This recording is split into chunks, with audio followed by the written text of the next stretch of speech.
Recently আমার কপালটাই খারাপ যাইতেছে, যেখানে যাই না কেন সেখানেই যাইতে গেলেই সামনে খালি পুলিশ পড়ে। তো হচ্ছে আজকে তুমি আমাকে ওই জুতাটা কিনে দিবা। আমি যে তোমাকে ভালোবাসি, এই ভালোবাসার সামনে এগুলো কিচ্ছু না। তাই তো জুতাই লোকের থেকে তোমার আমার ভালোবাসা বিকতে রাখ।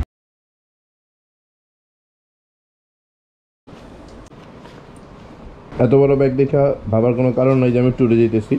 আপনাদের ভাবি বাপের বাড়িতে। আমার সার্ভিস সেন্টার থাকা সত্ত্বেও গাড়ি আসলে সাধারণত ধোয়া হয় না, কিন্তু তার কালকে আমার পোলা পাইন গাড়িটা যত্ন করে দিয়ে দিচ্ছে। এবার গাড়িটা কিন্তু সুন্দর লাগতেছে। এই স্টিকারটা আমার খুব ভালো লাগছে। তো একজন এই পার্কিং করে রাখছিলাম চাটার সামনে, এখানে আটকে রাখছিল। তো ফিয়ামানিল্লাহ, I leave you in the custody of Allah. ভালো লাগছে স্টিকারটা, এই জন্য এখানে লাগাইছি। থ্যাংক ইউ যে দিছেন, আর আমি জানি না কে দিছে, এখানে লাগা রাখছিল। নতুন একটা লুক দিতে হবে গাড়িতে। ও তুমি নতুন ড্রেস পরছো, কিন্তু তুমি আমার কই নিয়ে যাইতেছো? খাওয়াইতে। আদে খুবই কথা, তোমার মিরপুরে কাজ আছে এই জন্য নিয়ে যেতেছো। শর্ত হইতেছে তুমি আমার লাঞ্চ করাবা। শর্ত হচ্ছে আজকে তুমি আমাকে ওই জুতাটা কিনে দিবা। হ্যাঁ হ্যাঁ, মানে তুমি আমার একটা লাঞ্চ করা, বাইকে তেল ভরতে মিরপুর যাইতে তো অনেক টাকা তেল লাগবো। আমি যে তোমাকে ভালোবাসি, এই ভালোবাসার সামনে এগুলো কিচ্ছু না। তাই তো জুতাই লোকের থেকে তোমার আমার ভালোবাসা বিকতে রাখো। তুমি আমার ভালোবাসো? হ্যাঁ। কত ভালোবাসো? অনেক।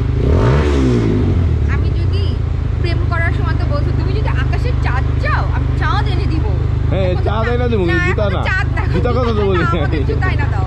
তো গ্যারেজ থেকে সরাসরি বের হয়ে হাতিঝিলের ভিতর দিয়ে যায় জ্যামে দাঁড়াইলাম। আসলে জ্যাম বলতে ঢাকা শহরে এখন প্রত্যেকটা জায়গাতেই জ্যাম আর জ্যাম। তো জ্যাম ছুটায় যখন আমি একটু সামনে যাব, ঠিক তখনই দেখি সামনে পুলিশ।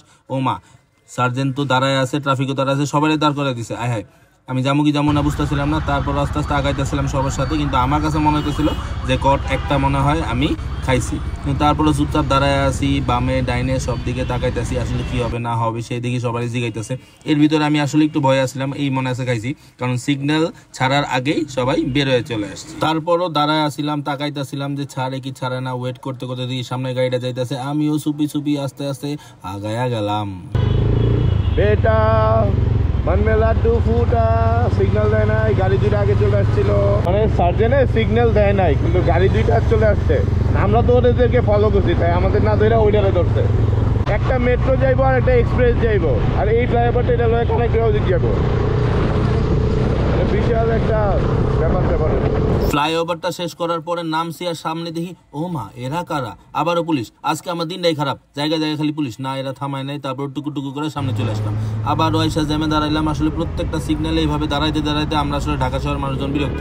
যখনই সিগন্যালটা ছাড়ে সবাই সামনের দিকে আগাইতে থাকে, দৌড়াদৌড়ি থাকে, একটা রেসিং টেন্ডেন্সি থাকে। যদিও আমরা 10-15-20-এর মধ্যেই রেসিং টেন্ডেন্সিটা করতে থাকি, কিন্তু যাই হোক, এরপরে শেষ করার পরে আবারও সিগন্যালে দাঁড়াইতে হবে।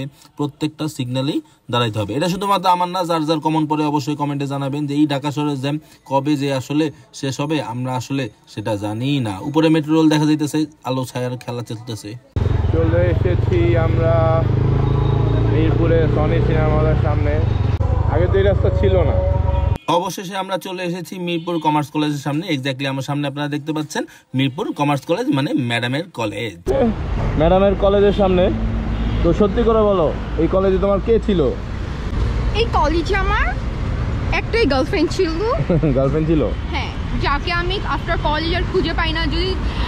যদি তোমার এই ভিডিও থ্রুতে আমার সেই হারিয়ে যাওয়া বান্ধবী, যার নাম ছিল সঞ্জিদা, সে যদি দেখে প্লিজ কন্টাক্ট উইথ মি। মাইয়ারা তো আমার কন্টেন্ট কম দেখে। আমার রোল ছিল হচ্ছে মানে 21.77, ওর রোল ছিল 21.76। কমার্স কলেজের মেয়েরা তো দুষ্ট হয়, তুমি কি দুষ্ট ছিলা? না, আমিও ভালো ছিলাম, আমার বান্ধবীও মেধা ছিল, এই জন্য আমাদের মিল ছিল। মেধা মানে কি? মেধা মিন্স হচ্ছে লাইক বোকা না, বোকা না, ব্যাপারটা হচ্ছে যে কলেজে আসছি, বসছি, গেছি গাছে। ওকে, দেখাইতে আসছি, কিন্তু এখন তুমি কি খাওয়াবো আমারে? আমি এখানে আগে পরে যেসব রেস্টুরেন্টে খাইছি সেগুলো তোমাকে খাওয়াবো। তাহলে সেই শুনে আমাদের কথা মনে রাখছি। আমার কোনো বয়ফ্রেন্ড ছিল না। চলেন, অনেক জ্যাম জুম খেলে আসছি, তো হালকা কিছু খাবো। দুপুরে আমরা খাই নাই। এখানে ছোটো বড় অনেকগুলো রেস্টুরেন্ট আছে। এই রোডে কোচিং করতাম না, বাইক দেখে দাঁড়ায় নাই, যদিও বাইকটা সুন্দর। বিচে একটা কালারই আমার ভালো লাগে। জীবন আমি খাওয়াচ্ছি না। Thank you. আচ্ছা, ইস্যু হইতেছে এই যে এতগুলা খাবার নিছো, হ্যাঁ, কে দিবে বিল? এতগুলো এতগুলা খাবারে মানে বিল তো ডেফিনেটলি তুমি দিবা, বাট এখানে একটা কথা আছে। কি কথা? এত কম দামে এত বড় বড় অর্ডার মাগনা প্রমোশন করো না। সিরিয়াসলি তুমি দেখো, তুমি তুমি গেছো এই পিজাটার দাম কত? আমি দেখছি, মেনু দেখে অর্ডার দিছি। মানে it's only 260 like 260 টাকা এই পিজা 9 ইঞ্চি। অনেক ইয়াম্মি লাগতেছে এটা। মানে এটা দেখো, এটা অনেক মজা লাগতেছে। এটা আমার কাছে সবচেয়ে কুল লাগছে। 140 টাকায় ওভেন বেক পাস্তা। এতগুলা খাবার অর্ডার দিছি একটাই কারণ বিল এবার টানিছেই। তার বদলে আমার তাকে একটা 150 টাকা দিয়ে চপ্পল কিনা দিতে হবে। জি 150 টাকা দিয়ে চপ্পল কিনা, জুতার কথা ছিল, যা ইচ্ছা তা কিনে দেবো। আমার চয়েসই তোমার চয়েস।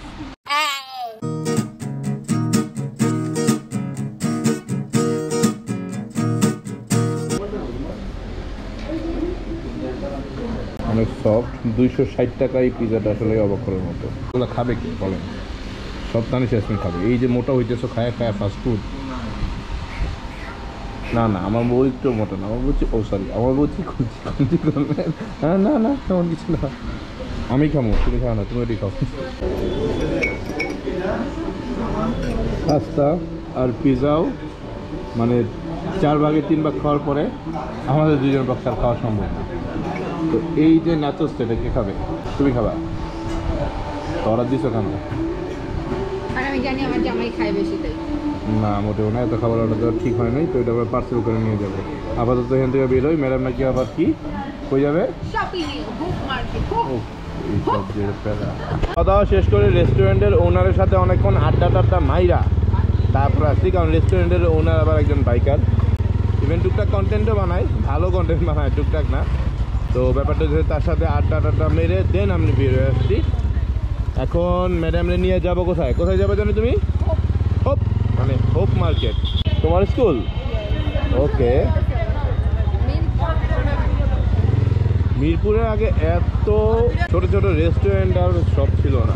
মানে জায়গায় ছোট ছোট রেস্টুরেন্ট, জায়গায় ছোট রেস্টুরেন্ট, ছোট ক্যাফে। মানে বাসার নিজের জায়গা আছে, ক্যাফে দিয়ে দিছে, রেস্টুরেন্ট দিয়ে দিছে, এমন একটা অবস্থা। এই যে আরেকটা রেস্টুরেন্ট, এটা ডেকোরেশনটা ভালো লাগতেছে। হ্যাঁ, আমাদের খিলগাঁওয়ের মতোই অবস্থা, খিলগাঁওয়ে একই অবস্থা। টাকা উঠাবো যে? টাকা উঠাবা কেন?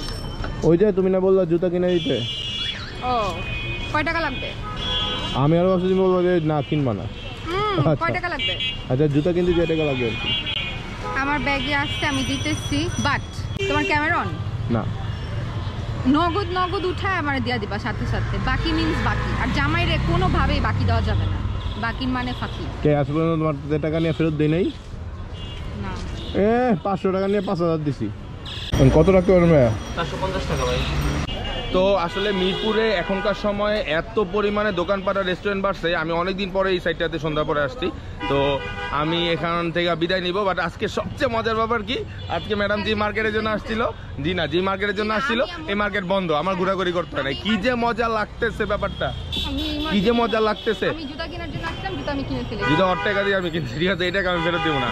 আপাতত আমি হাসান সেতু আপনাদের কাছে বিদায় নিচ্ছি। আবারও চলে আসবো যে কোনো সময়, যে কোনো জায়গায় ক্যামেরা অন করে। আচ্ছা চলো, আল্লাহ হাফেজ।